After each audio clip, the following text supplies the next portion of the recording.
Hello, and thank you for joining Direct Marketing News for today's webcast, 10 Surprises from our Rebrand and Product Launch, brought to you by Conversa. I'm Elise Dupre, Associate Editor for Direct Marketing News, and I'll be your host today.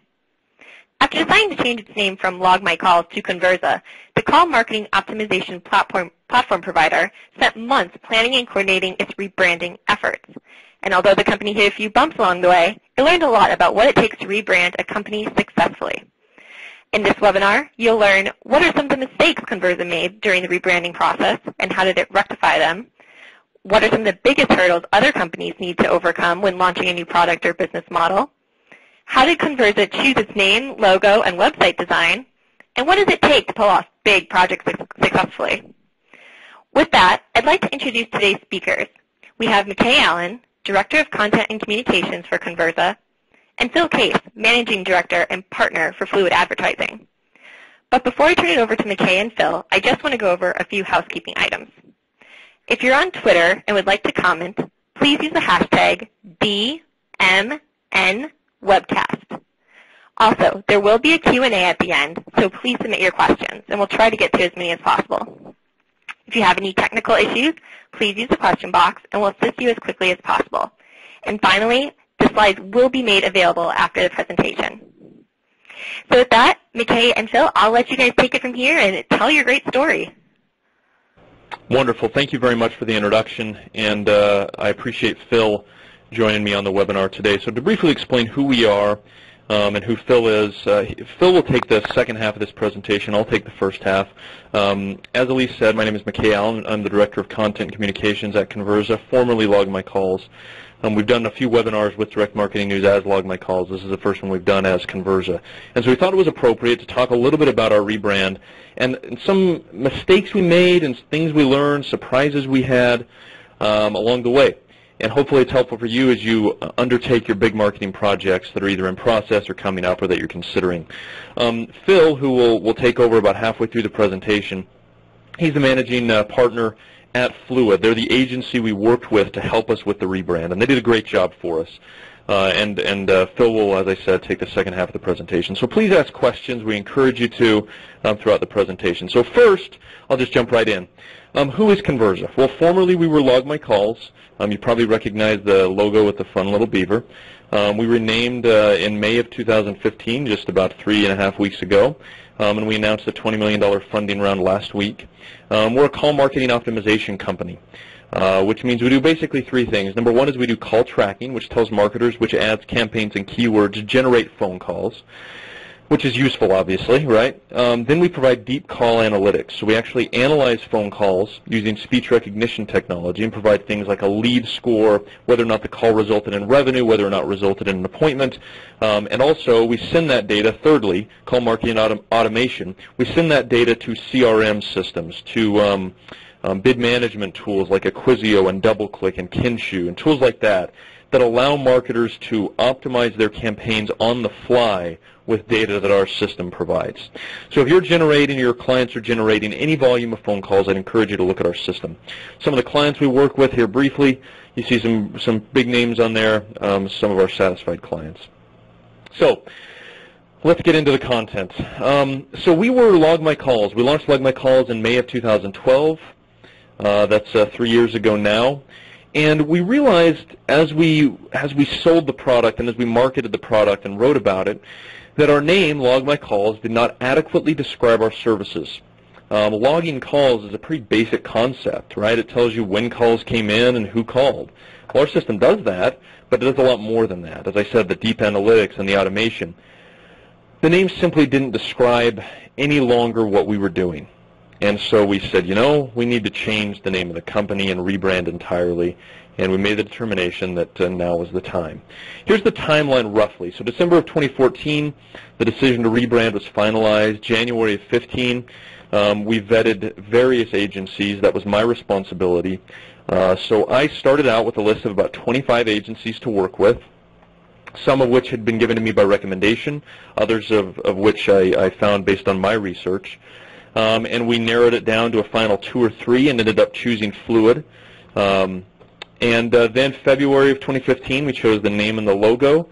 And at that point, you're on strict secrecy, right? The name and the logo are only known to a few people within the company, not the entire company at large. And there are safeguards in place to ensure privacy and secrecy regarding the name and the logo. We wanted to make sure we controlled that, the rollout of that.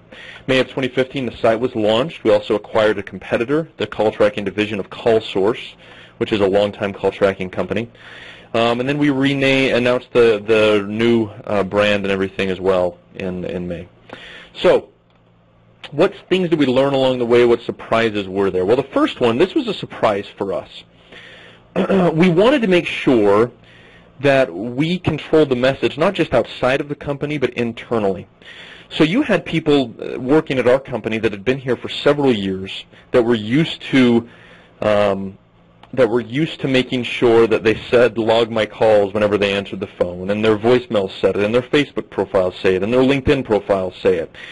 One of the biggest surprises up front was ensuring that people internally used the correct name, had the correct branding, that we didn't have members of the team creating documents on old letterhead and sending out emails that had the old company name mentioned, that sort of thing. That was a surprisingly big problem. So even leading up to the last week prior to the rebrand, we discovered that there were some people internally who weren't aware of the scope of the rebrand or weren't fully aware as to what was happening. I mean, that was a surprise. And I think it just goes to show a couple of things. Number one, a big project for one department in your company may not necessarily, you have a hard time encouraging other departments to think it's a big deal, right? So, for example, this was consuming in the marketing department for several months.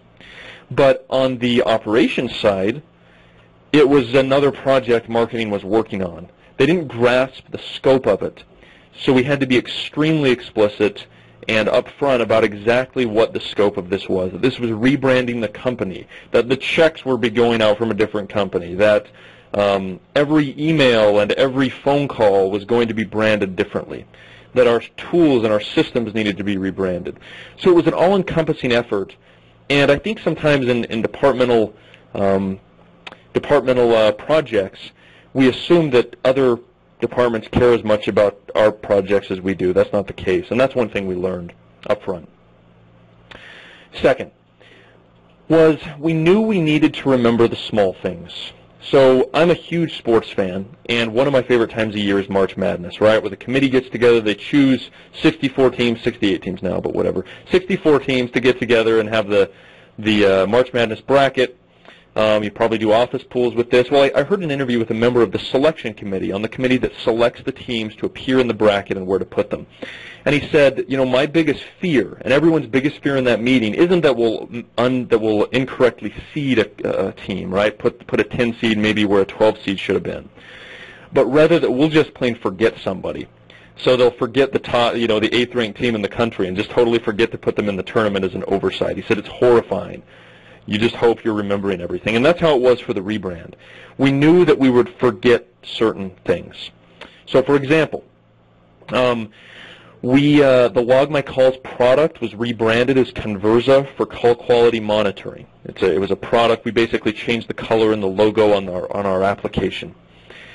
But, and we thought about everything along the way. We thought of a new login page. We made sure that all the emails and alerts that go out from that system were rebranded as Conversa, not Log My Calls. But one of the things we forgot after the fact was if anyone canceled, they still received an email that was automated from the system from Log My Calls.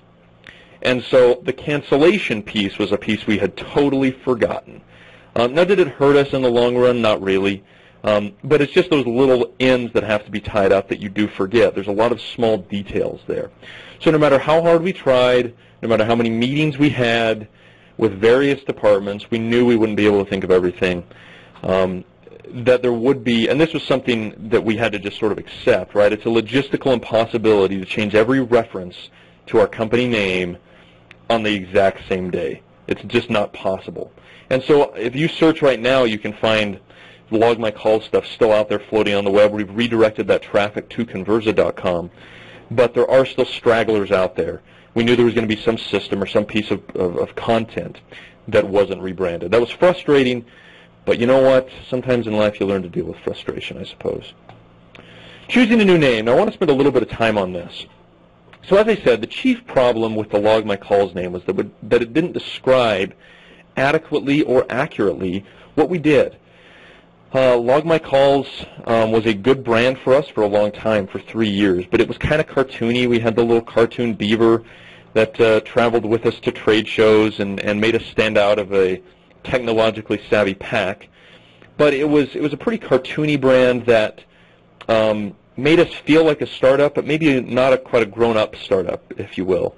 I don't think it made enterprise-level clients uncomfortable, but it certainly didn't put us on the same level. We weren't at the level that we wanted to be in terms of how people perceived our brand. And so that was a big reason for getting away from the Log My Calls brand. And so when we decided to go with the new name, I'll briefly describe the process that involved. So our CEO gave some guidelines at the outset. He said he liked Latin or Latin-sounding names, but he wanted the name either to mean something important in Latin, something that would be relevant to our company, or English. So we wanted it to be sort of an English-sounding name, even if it was Latin. And then we obviously had to steer clear of names that sounded like competitors or products or existing companies. So after several weeks of brainstorming, we still didn't have a name. And the thing that we learned, through this is if you involve too many people in the process, everything is awful. No one likes anything ever. And so be aware of that. Make sure you just include people that you need to include. Sometimes democracies are not best, we found. Oftentimes democracies are not best. So the process basically was this. Phil and his team at Fluid delivered us with a list of names based on our parameters, sort of a starting point. From there, the management team got together and we had discussions on which of those routes we liked the best. And we actually sent around a survey to members of the management team to precisely get precise data on which names were popular. Well, the interesting thing was, there were two interesting things. The first interesting thing was people that are similar think alike in terms of the names they liked. So we sent around to the management team, I believe there were 9 people on the email, we sent around a list of 20 names.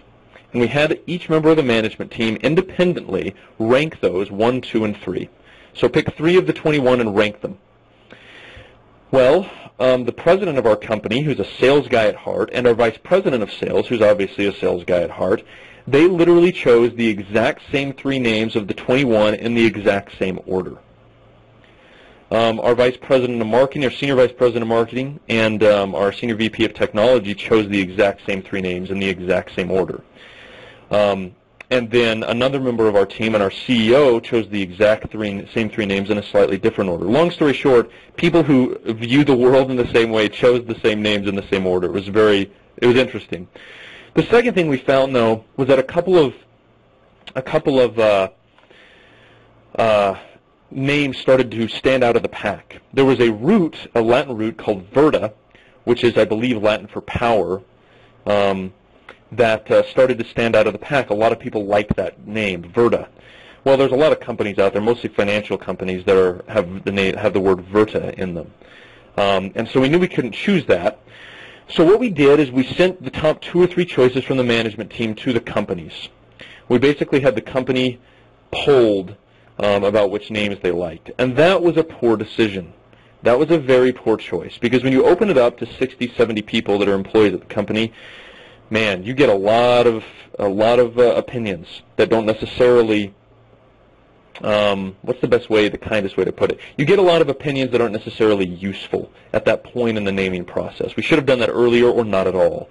And so what we got was a bunch of people saying, I don't like any of these are all awful. So we decided to basically send the executive team into conclave in the Sistine Chapel and said, don't come out and you don't get food until a name is chosen for the company. So that's what they did. We sealed the doors behind them, and in a few days we saw some white smoke billowing from the Sistine Chapel at the Vatican, and we finally had a name. So my CEO texted me with the name Conversa. Just simply one word, Conversa, was all his text message said. I liked it immediately, and we had a name. So Conversa is the name we decided to go with. Now, the next step was choosing a logo. The thing that surprised us, it was the opposite of the thing that surprised us with a name. Remember, with a name, it was how hard it was to actually choose a name that meant something, choose a name that sounded good, that looked good on paper. And we chose Conversa, by the way, because A, it sounded good and looked good, but also it sort of brings to mind conversions, which are important to us, which we help companies produce, and then also conversations, which we analyze with our speech recognition technology. So it was hard to get the name. It was easy. It was easy to get the logo. Phil's team at Fluid, I believe it was the actual first, we had a presentation where they had a bunch of logos for us to look at, and it was the first logo on the sheet. This logo was at the top here. There were a few modifications that we asked to have made on the logo itself, but it's essentially the same logo we saw, the first logo we saw, and the first draft of the logo we saw. And then you can see the derivations of that logo as well.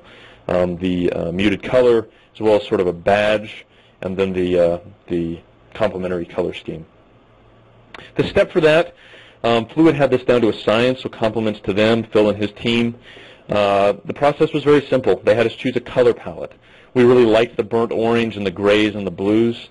It sort of stands out in the tech space. There aren't a ton of companies with these colors, whereas you see like every single tech company, you can't swing a dead cat around without hitting a tech company that has a blue and tile slate sort of color scheme. And we didn't want that. We wanted to stand out a little bit, and so the burnt orange we felt like was a way to do that.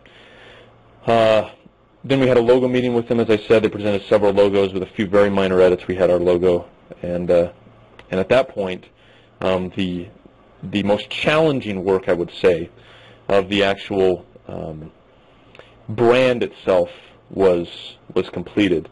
Obviously, there's a lot of work to do with the website, which Phil will talk about, but you know, the name and the logo were big hurdles for us.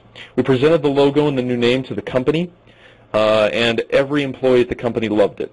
We didn't receive negative feedback, and we learned through this process, don't just send names of something to people. You need to have a logo that goes with that name, otherwise people aren't going to like it. So if we just, honestly, I believe this, if we would have sent the name Conversa to the company in an email, and so what do you think? I think people wouldn't have liked it. But once they saw it with a logo, once they had a mental image to associate with the name, they liked it. And that was an important part of the process, was getting buy-in from the company on this new name and this new brand. So the next step was defining our message. And this was something that took a bit of time. And the challenge in our industry was essentially this. So forever, for the last 20 years, which is forever in technology, right? For the last 20 years, the call tracking space has become a progressively larger and larger player in the marketing analytics world. And that's fine. Call tracking's good, but it's also very basic. I mean, it essentially just involves marrying a phone number to a specific marketing channel.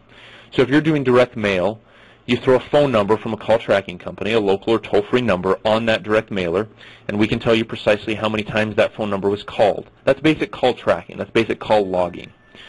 So we do that, but we wanted to make sure that people who visited our site and people who understood our messaging knew that we did much more than that. And this is, I think, maybe the biggest lesson that you can take away from today's webinar, is based on this challenge we had, which I'll explain. So we wanted to make sure that we showed up in searches for call tracking, obviously, but we also didn't want to be defined strictly as a call tracking company, and that's a challenge. So the old name did not fully encompass the power of the analytics, so the task of defining our new brand message was really essential. And so we basically built our value proposition around, and our messaging around, 3 pillars. Number 1 is attribution. That's basic old school call tracking, attribution, right? Which sources, campaigns, keywords, queries resulted in phone calls and which did not. Basic attribution. The second pillar is analytics. So deep analytics, where we analyze phone calls. We provide you with a lead score. We provide you with whether or not the call resulted in a missed opportunity or could have resulted in more revenue. Those types of things are deep analytics. And the third is automation, where we send this data to third-party systems where we can automate emails, text messages, other triggers like bid management adjustments, and even CRM notifications and CRM lead creation based on what is said on the phone. So These three pillars, attribution, analytics, and automation, make up sort of what we're trying to define as a new market space, which is call marketing optimization, which combines call tracking, deep analysis, and workflow-based marketing automation. So suddenly we had this new message around this new category almost called call marketing optimization. And the real challenge with that, the real struggle with that, of course, is we're not talking about call tracking as much, so it probably hurt us in terms of SEO a little bit. But we're making a strategic decision to try to redefine not just our company, but almost an entire industry, saying we're not call tracking anymore. We do that, but we also provide really deep analytics, and that's what's important. So I think the lesson that you can learn from specifically defining the message is, number one, defining the scope of the project is really important. Number two is making sure that you know exactly what you're going to be selling and exactly what you're going to be doing. Because, gosh, I'm not a huge fan of the long meetings where you talk about individual words within a positioning statement. I think those are oftentimes way too long, but it is important to know precisely what your positioning is. So those are the 5 surprises we had. I hope they were helpful. I'm going to turn it over to Phil now, who, as I said, is the managing partner for Fluid, the agency that really took the lead on this rebrand and helped us a lot. So Phil is going to do number 6 through number 10. So Phil, thanks for your time. Thanks for taking the time to do this webinar with us today. And I believe you have control of the deck. So go ahead to number 6 whenever you're ready. Wonderful. Thank you. Good to be with you today, and thank you, McKay, for your thoughts and the perspective that you've had. And it's interesting, being on the agency side, how, even hearing from you today, even though we were step by step throughout the process of getting your perspective, is still unique and different than what I've seen from our end. So thank you. So I wanted to talk through a little bit from the agency end and perhaps touch on a few other points on some of the surprises and hurdles. The first is kind of the new and old. Dealing with an older site, and I'll share a little bit of what that looked like for Log My Calls. It's a little bit of an animal to say, how do we translate the old brand, the old message, the old service offering to the new site? And the site maps don't match up, and even what we're saying and the audience even begin to shift a little bit. And so part of that challenge, number one, was how do we adopt and pave the way for new technologies? And we're always looking to try to innovate, especially with a company like Conversa, as they very much are on the cutting edge of and cusp of so much of the technology today. And then ultimately, our design team felt strongly about how do we leverage the most efficient and effective design to create the best user experience. So just kind of highlight this. You can see some screen captures here of the old Log My Calls site and kind of what it looked like and its kind of value as it began to kind of try to morph into more of the conversation analytics. So you can see a couple of views there. And so to take that and to say, how do we get this to fit into a brand new design, a new look, a new architecture? And that was a little bit of a challenge. And what we began to do, and you'll see here, and you probably have visited Conversa's new site, but it began to meld to that kind of simplicity, and I'll highlight the navigation here, but to really have the user be in control and to have a little bit more of an interactive experience. And so our goal was to have a journey that could be taken and be able to get to know the brand, but do so in a way that the user can still maintain control while kind of observing and being able to learn of what Conversa does, their story, as well as their product.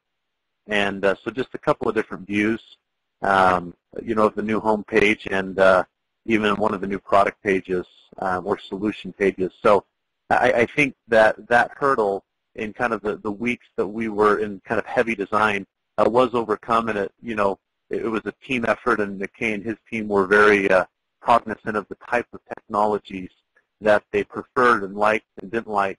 And then our team's challenge was to understand, based on that and the type of content we would be putting in, how that best needed to be architected. Then lastly, I wanted just to mention 2 other points. One is creating a website that stands out. McKay shared with me last week that they had done their first official webinar as Conversa, and he said some of the comments that he had gotten were, mostly positive, but there's actually a couple of negative ones, and people that were very polarized on the opposite end saying, I don't like your new site at all. And with a little bit of discussion, he said, I was okay with that because that means at least not only is it standing out, but it's drawing attention. And by and large, everyone really likes the news site, even just the casual observers, but to actually have people that have an opinion is important versus having a website that they say, yeah, I really don't remember what was special about it or wasn't memorable. And so that's one of the, I think, cues that we take of, was the website redesign and architecture successful? And I think the response is it is, because we are a little bit polarizing in that it's memorable, it stands out, it's different. It's a little bit of a unique experience based on what people are used to. And then the last point, of course, and I've kind of highlighted just a little screenshot here from the navigation, is just the simplicity. We did all that we could to really cut the extra out, and McKay and his team did an incredible job. They had literally hundreds and thousands of pages from the old site that we needed to transfer over by means of content, but they understood that having fewer buckets of information and really simplifying the user experience from the navigation to the home page and the user flow was critical to a successful launch, and so that was important as well. And then just this last piece is just showing, having the site be a little bit more alive and vital versus static, and there's some animation and some user interactivity even on the home page that kind of lends itself to that. And if you haven't been to Conversa's site, you should. And as you kind of interact with the home page, you'll know what I speak of here. So this next challenge is, how do we not only introduce the website to new audiences, and as McKay said, as our brand kind of deviated from the beaver look and became more sophisticated, it wasn't as much of a challenge to say, how do we reach newer and better horizons and bigger enterprise clients, but what about the old audience? We didn't want to do an about face on them and have them feel completely uncomfortable. And so that was a challenge of keeping the clients that knew Log My Calls and that kind of transition of new and old brand as well as website. And so you can clearly see, the old website, the Beaver and the Log My Calls to the new brand and to Conversa, and kind of the dramatic difference there. So one important piece of this was, we wanted to not lose the essence of the former brand, not meaning we wanted to bring remnants along, but we just, in our positioning and the messaging that McKay and his team developed so well, wanted to make sure that they understood this pivot was really an upgrade. It was really, we're not abandoning what we've stood for, but we're enhancing it fairly dramatically. And what we can do now and capability-wise is, quite important. And so we really wanted to kind of, as we move to that other spectrum, have a more sophisticated approach, helping both old and new audiences feel comfortable with this shift, but realize that they were dealing with a much newer and even better company. And really, I think McKay and his team and our efforts, we really tried to bring the older audience that has known them for years along the way, both in the social interactions and in some of the brand relaunch and the press releases. And I'll speak to one of the pieces that we did online, and making sure anytime somebody hit the old Log My Calls website, that translated well and they were comfortable with the new website, and we at least had a by means of introduction. And so we had discussed this with McKay and his team, creating this interstitial page. And so anytime somebody pinged upon launch, logmycalls.com, they came to the new site, but special for just that audience, they saw this interstitial page that first appeared, and of course focusing on Conversa from a brand perspective, giving a little bit of the rationale and reasoning behind this, and being able to allow them to, one, immediately log in, and secondly, to learn more about why we moved in this direction and about the new company. And I think this was fairly successful. We, I think, had some good response, at least from the analytics and the behavior from what we could tell. And we do still have this in place, at least for the next several weeks, just making sure that it still continues to be a seamless transition and just a real positive for both audiences. So this was an important piece, this digital marketing piece, and as we begin to go through the rebrand process, we begin to have conversations with the Conversa team about, you've done so much good for literally well over a decade with SEO, and and how you've been able to create and curate so much content that they really, were a powerhouse with so many, not only from an SEO sense, but social and other references and links online, and we're still trying to go through the process of having all of those pointed to the appropriate place on Conversa's site. But that was a challenge and a hurdle to say, how do we tackle a brand that has so well represented themselves for so long and almost try to tell the search engines and others, almost kind of forget over time log my calls and everything should flow through Conversa. And so ultimately, the first challenge was how do we maintain ranking? Within about a month of the website launch, how do we, for all of the keywords that we were ranking for, maintain status quo, but then ultimately grow rather quickly? And so that was a couple of pieces that I want to dive into. And so the first piece that we did was benchmark every aspect of the Log My Calls website. We looked in Open Site Explorer. If you're familiar with that tool, we looked in Moz tools, we looked in analytics, webmaster tools, and really any type of vantage point we could get, and we studied that for about a month to say, what is it about the Log My Calls that Google respects, and what are some of the key pages and pieces of content and links that are built so we can be absolutely certain that that authority and link juice and power translates to Conversa.com. So that first step was benchmarking. And then we begin the process with Google with a change of or notification status, letting them know when we would make the change, what we were doing, and that the old brand, of course, would be known entirely new as Conversa. We then, of course, Conversa and their team did an excellent job of getting that content migrated over. And there might even be some stragglers still, as there was so much, but being able to first, and what we've tried to identify through webmaster tools was, what are the critical pieces of content above and beyond just having the basic branding and about us and solution elements, but what does Google really recognize, and what have they placed priority on over the years on Log My Calls? And so we saw that what were the top quintessential or top 100 pages or pieces of content, and that's what McKay and his team focused much of their effort on, is getting that migrated over before site launch. And then working with them to put quite a few redirects in place. So not only was there a permanent, Log My Calls redirect to Conversa, but from the search engine's perspective, there was a little bit of a dance that needed to be done to make sure that individual one-to-one redirects were in place, and that none of that linking that had been done previously from authoritative sources was lost. And so that was fairly critical for a lot of the efforts of that digital marketing piece. And there's still much more to be done.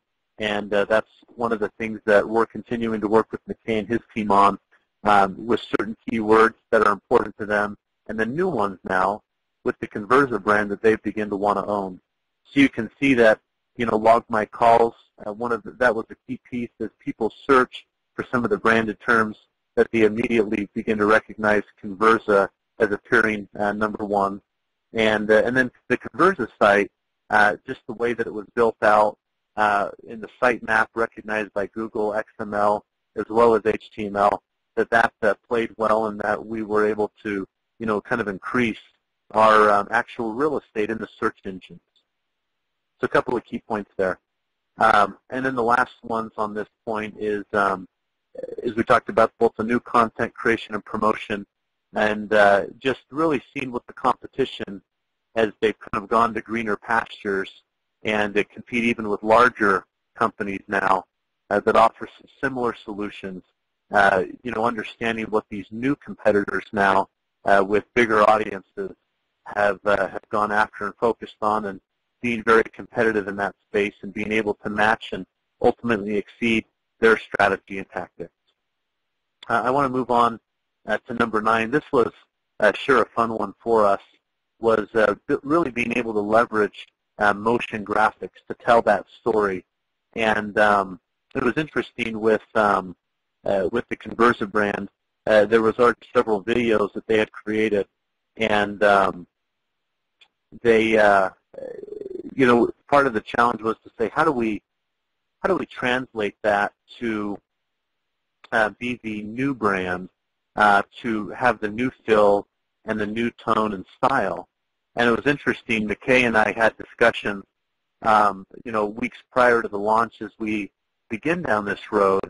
And even McKay, said, "Hey, why don't we take this video and all this work that we've done, and we just need to kind of slap some new graphics on it, or even just some new logos and colors, and we should be good."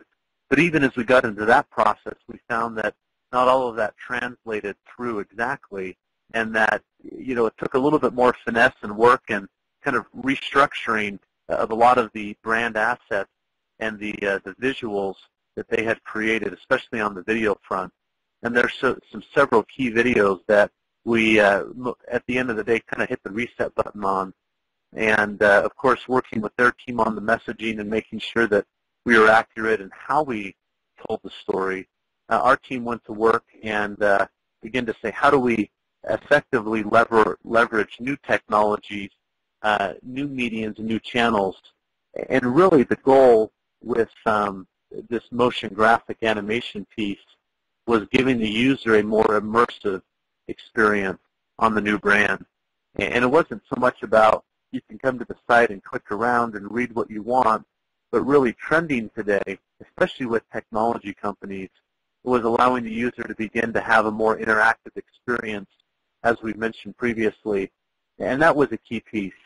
And so there was two aspects of motion graphics that we began to work on. And number one was these videos, and we'll share an example of one here in a moment. But the second half was beginning to build some of this motion graphics and animation into the site itself, into the code, into the experience. And so that was another challenge of how do we effectively work that into both the desktop, the tablet, the mobile versions of the site to have a somewhat of a uniform experience. And then now one of the pieces we're working with McKay and his team on, which we're excited for, is more of that interactive infographics. How do we continue to allow the user to kind of drive and not just have a video by which they're spoon-fed with some of these motions and animation, but allow them to kind of, choose their own adventure almost. And so there's some exciting new pieces coming out from Conversa over the next several weeks and months that you'll want to pay close attention to. And so I'm going to ask the team now to roll the video. We should be able to hopefully see this now.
Okay, so hopefully you were able to watch that, and it was, it was fun to work with the Conversa team to put that together, and you can clearly see that as they needed to express the features and the benefits and the proof beyond their brand and the proposition to enterprise-type clients, I think that did an excellent job of really identifying and highlighting some of those key aspects there. And again, there's been others that we've begun to develop and redevelop that are on their site. So I want to hit the last point. It's interesting as we work with companies, the question that we really ask and begin to find that, what they ultimately care about, even though, a new name's important, or logo's important, a new website's important, and the infographics and motion graphics and SEO, all of that are important key metrics and milestones along the way. But McKay would tell you that he wants us to show him the money. That's really what he cares about, and as well as the CEO and the investors, and that's important for any company. And so we wanted to make sure that ultimately, although we were going on a journey, that we weren't making money even in those first several weeks and months along the way. Now is kind of the moment of brand growth that needs to happen, both as far as recognition of the brand, as well as trying to visually and from a marketing effort support the enterprise sales team in bringing on new clients. And so as we kind of hit on the last couple of slides here, you'll find that there's some key benchmarks along the way, but ultimately the jury is out as to say in the next year or two, will Conversa continue to grow and far exceed their market share in this space? So a couple of the kind of key points. Number one was the web analytics. So we had some really good benchmarks and extreme amount of data that had been collected for years over years on the Log My Call site. And so, of course, benchmarking that, we have now about a month's worth of data approximately. And there's some key elements of that, of course, getting the site back up to the visitor and user flow that it had before. But ultimately looking at some of those site engagement and some of those kind of key analytic pieces but for marketing. And so one of the things we were excited about is their bounce rate, just a key metric. It was 70% on the Log My Call site. 70% of all visitors would bounce. And now we're down to 28% on average, which is just remarkable. Having a bounce rate of around 45 to 50% is pretty good, kind of as a baseline. But being in the 20s is extremely good, especially knowing of all of the potentially errant traffic a site might get of Conversa size. And so we're extremely pleased with that. Some of the next kind of measures and benchmarks that we'll be keeping a close eye on with McKay and others on the demand gen team is the number of quality conversions and lead flow. That was a key piece of the design and site architecture was how do we either, one, get people to call us, of course, being conversion and call analytics tracking, but also how do we get people to engage via chat, via requesting for demos and beginning to kind of dive deeper. And so all of the design and where we wanted to ultimately point people to from a conversion point, we wanted to make sure that ultimately was supporting the enterprise sales team. And so that's going to continue to prove itself out to see can we maintain and grow based on where we've been and now to much greener pastures. As I mentioned, revenue growth is going to be key. Being able to, see some remarkable growth that we will consider over the next several months to a year or two, which I think they're very much on their way. And then ultimately brand engagements, both on and off the site. How can we be sure that, Log My Calls had a very good reputation that was very well known, and how do we perpetuate that? And it's been interesting, even just word of mouth, as I visit with a variety of technology companies throughout the region and nationally, and begin to mention Log My Calls. There usually is instant name recognition, but conversion is coming, and that's going to take a little bit more time, and opportunities such as this, which we're appreciative of, will certainly help that. And then, over time, having that market penetration, being able to continue to build the value of that brand and those key industries and targets and audiences that they're after. Ultimately, first awareness and then consideration, then buying. And so those were some key elements that that we are looking at and will continue to look at with McKay and his team to say, did it go well? And not only did it go well, but are we able to exceed the expectations of new and old audiences with the new brand and how they're being served and new products that are being rolled out now? And so this is, was exciting for us to see some real positive traction over the first 30 days of the new launch, and we anticipate that will only continue. So with that, I think that's to the end of at least our formal presentation. We'll turn the time back over to the moderator. Great. Thank you, McKay, and thank you, Phil. I loved going through those points. And it's definitely time for Q&A, so if anyone in the audience has a question that they're just really hoping to ask, definitely send it through. But I'll definitely kick things off. So, McKay, I'll start with you. Looking back over this journey, is there anything that you wish you had done differently? Yeah, that's a good question. I think the two biggest things that jump to mind are, number one, I certainly wish we would have approached the naming differently. I think as I said, we tried to democratize the naming a little too early or too late.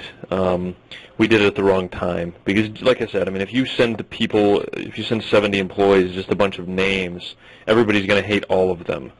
But if you send them 2 or 3 logos, they won't. Or if you say at the beginning, hey, give us some ideas, that's a better way. So we just did that wrong, and that wasn't Fluid's fault. Like we just decided to do that. So that wasn't very smart of us. So that's number one.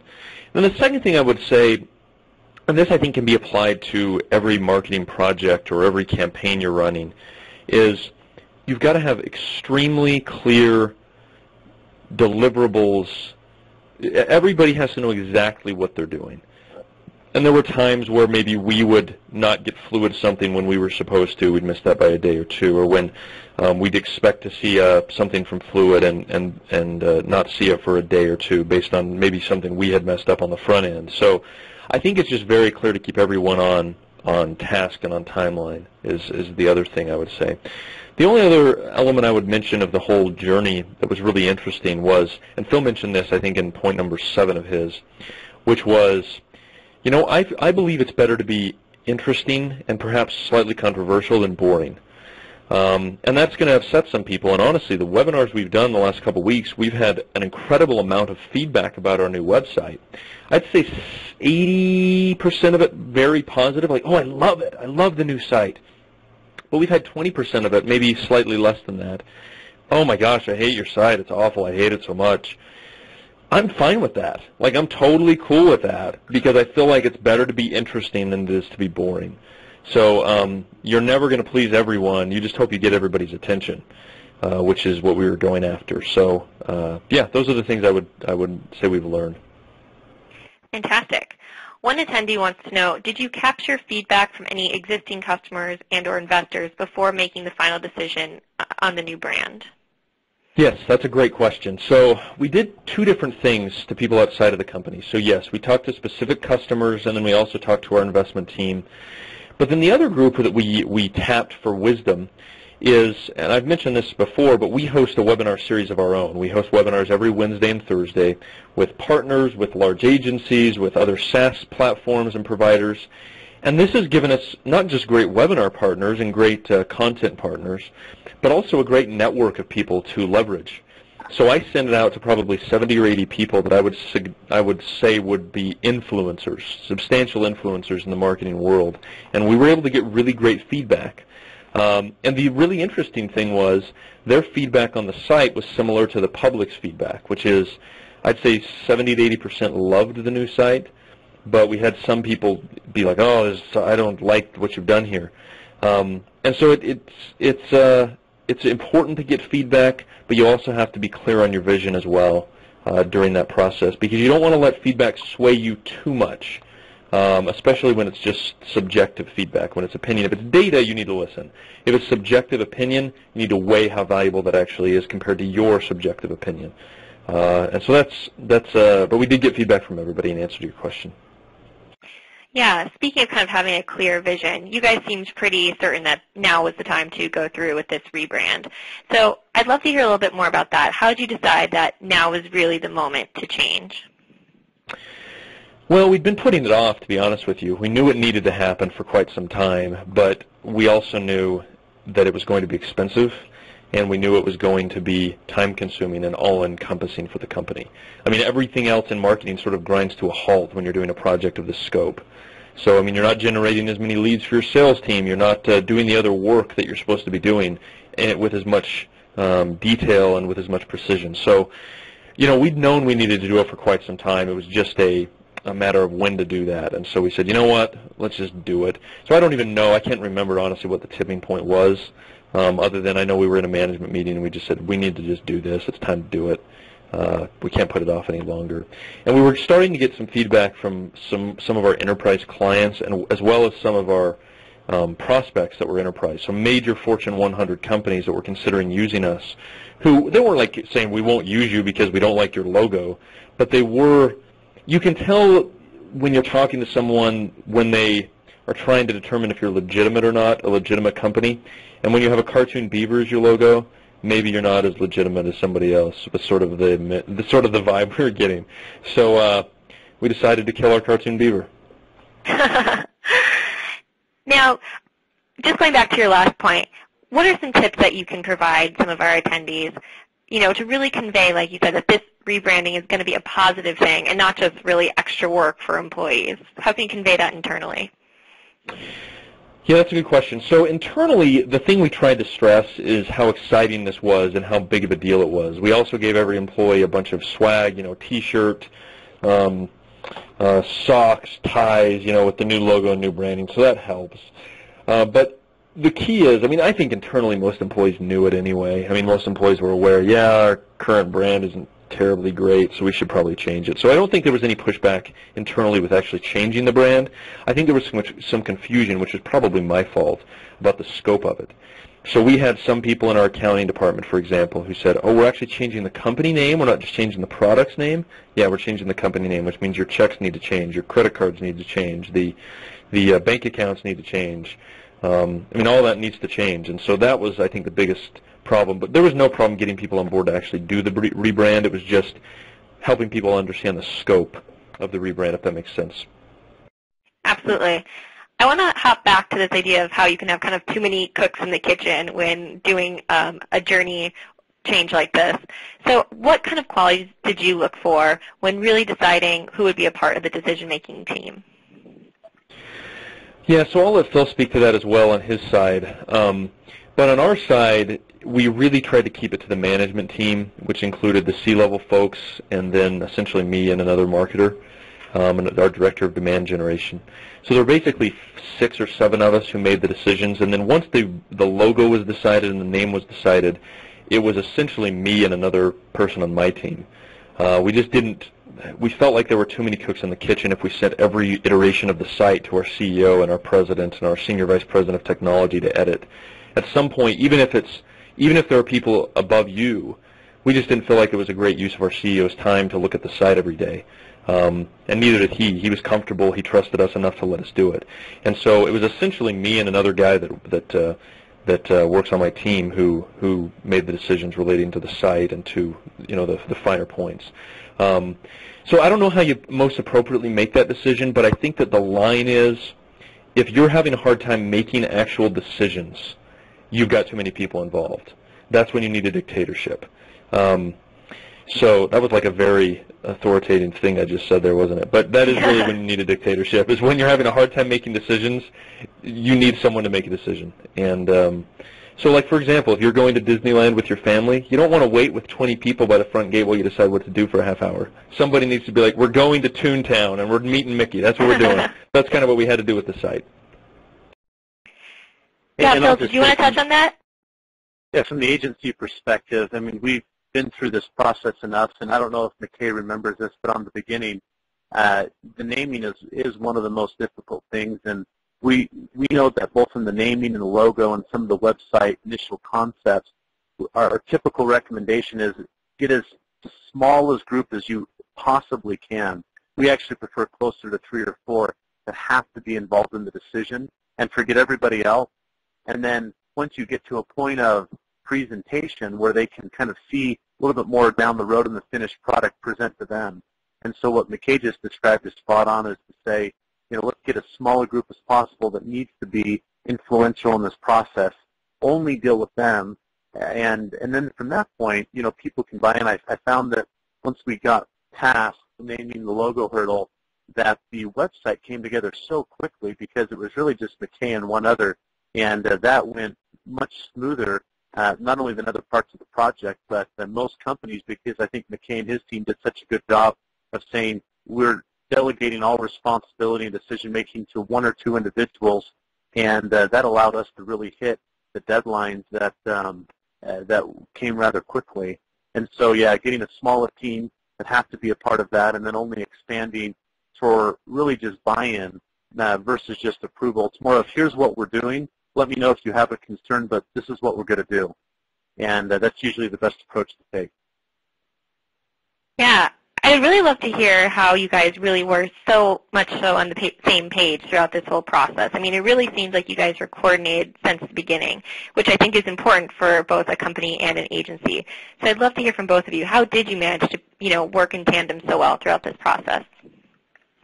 I think from our side, it was about communication. As with any good relationship, I think it's 100% about communication. And I think you've got to be honest with each other. I think our team was not afraid to say, if Fluid sent over a design to us that we didn't like, I'd just be like, we don't like that. We need to change this and this and this. Phil was very clear with us and his account managers about, okay, we need this from you, and we still are awaiting this, and here's why this thing is not going to work. Here's why this thing is better than this other option.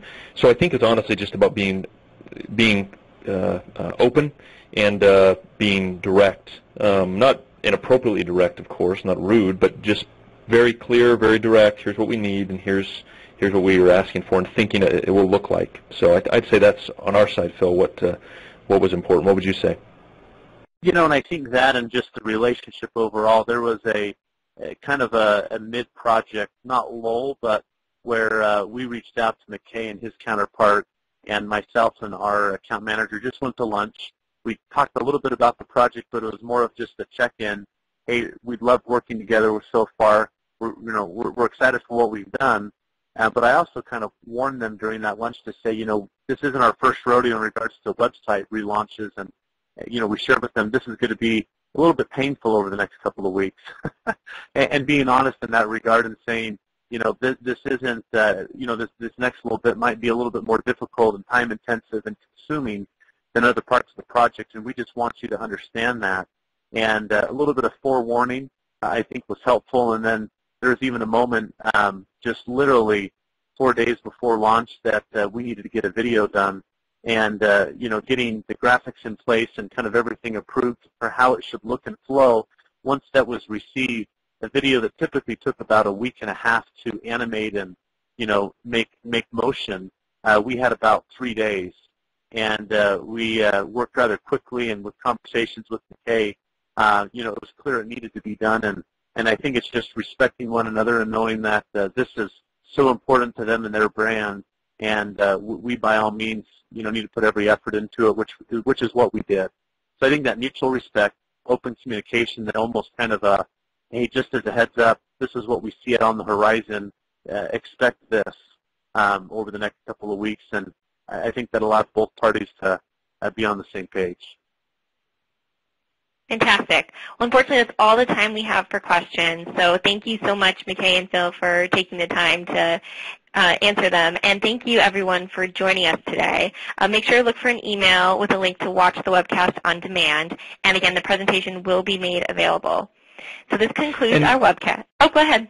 Oh, sorry, Elise. I was going to say, I see a couple questions, too, that are unanswered. So I'll just reach out to those people individually and answer those questions, but they're good ones. So, yeah, thank you for moderating, Elise. We appreciate it. Absolutely. And thank you, everyone, so once again for attending. This was 10 Surprises from our Rebrand and Product Launch, brought to you by Conversa. Have a great day.